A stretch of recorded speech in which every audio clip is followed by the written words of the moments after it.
Hello guys, നമ്മളിപ്പോൾ അച്ചറ അമ്പലത്തിലാണ് guys. അത് കഴിഞ്ഞ ഭർത്താവാകുന്നു, അത് കഴിഞ്ഞ സഹോദരനാകുന്നു, അത് ദേവിയുടെ ഭർത്താവായി ഭരതന്റെയും ലക്ഷ്മണന്റെയും ശത്രുഘ്നന്റെയും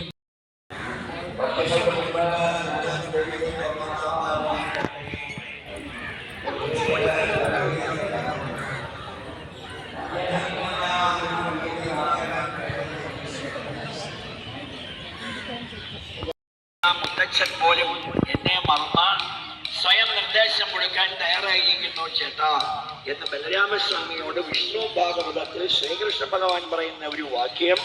90 വയസ്സിനുള്ളിൽ 2500 ഭാഗവത സപ്താഹ യജ്ഞങ്ങൾ നിഷ്കാമമായി നടത്തിയ ചെറിയ പ്രായ വ്യത്യാസമൊന്നുമില്ലാത്ത സ്ത്രീകളാണെങ്കിലും കടന്നു എന്ന പുരുഷന്റെ മനസ്സിൽ മസ്തിഷ്കത്തിൽ വരുത്തിയ വിഗ്രഹത്തിന്റെ വൈശിഷ്ട്യമാണ് ഭാരതത്തെ സമ്പന്നമാക്കിയത്. ഏറ്റവും മുത്തച്ഛൻ പോലും എന്നെ മറന്ന സ്വയം നിർദ്ദേശം കൊടുക്കാൻ തയ്യാറായിരിക്കുന്നു ചേട്ടാ എന്ന് ബലരാമസ്വാമിയോട് വിഷ്ണു ഭാഗവതത്തിൽ ശ്രീകൃഷ്ണ ഭഗവാൻ പറയുന്ന ഒരു വാക്യം.